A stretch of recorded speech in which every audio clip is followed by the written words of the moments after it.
Hey, welcome to the Financial Security Planning channel. I'm Eric.Powers, a certified financial planner, and today I wanted to take an opportunity to wish you happy holidays and to give you a brief look ahead to 2021.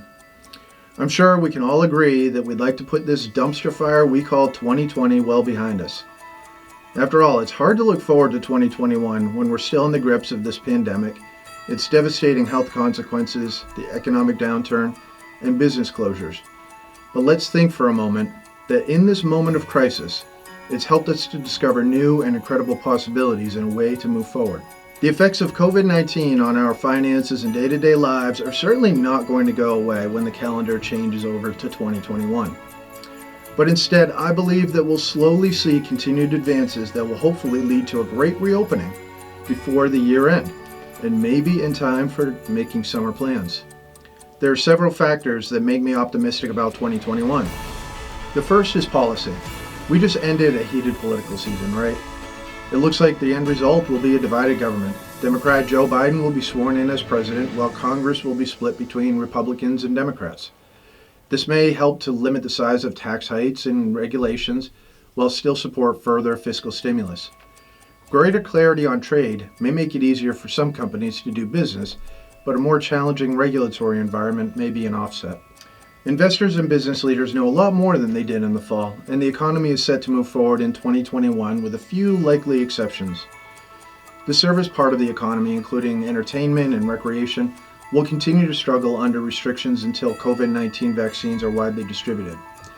The impact on restaurants, movie theaters, and hotels, though, may last well into 2021 or beyond. The good news is that manufacturing and goods production, which are also part of the service sector, have moved forward at record speeds. Consumer spending is booming, right? And more people shop online, and delivery businesses are expanding rapidly to meet all that demand. The housing market is strong as well, as many of us are continually working from home. My second point is stocks and bonds. 2020 was obviously a difficult year in a lot of ways when we experienced the worst pandemic in 100 years, a very, very deep recession, a bear market, and, like we talked about, a hotly contested election. But it was a good year for stocks. It was a very good year. So remember, the market is forward-looking, and investors anticipate better times. For the first time ever, stocks in 2020 are in a position to produce a gain in a calendar year after being down more than 30%. Think about this just for a minute. We were down more than 30%, yet in the same year, stocks have hit their all-time high. Corporate earnings fell sharply in 2020 due to the lockdowns and the recession. This forced the way we do business to change, and that may be a good thing for our investors. Business travel may be re-examined as we've learned new ways to connect virtually. Companies are spending less on infrastructure as employees are working from home more.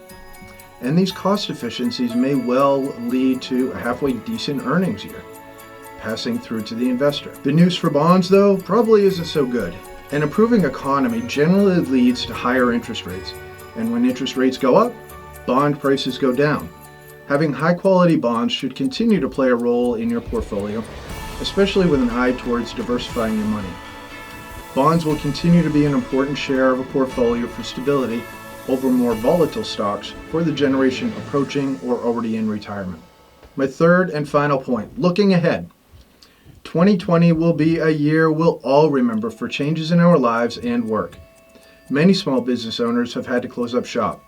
Whether for a few months or permanently, the effect of these closures are expected to be felt for years to come. But for long-term investors, it was pretty much another year of steady progress for market performance. Continued progress in the response to COVID-19, including further stimulus, will be the key to sustaining this recovery. We expect some of the accelerated innovation that came with the COVID-19 response to have a positive long-term impact and a forecast of 4 to 4.5% U.S. GDP increase, gross domestic product, in 2021. History has shown us that crisis and extreme circumstances often inspire courage, innovation, and reinvention. Out of necessity, we've had to shift and pivot in ways that we thought unimaginable.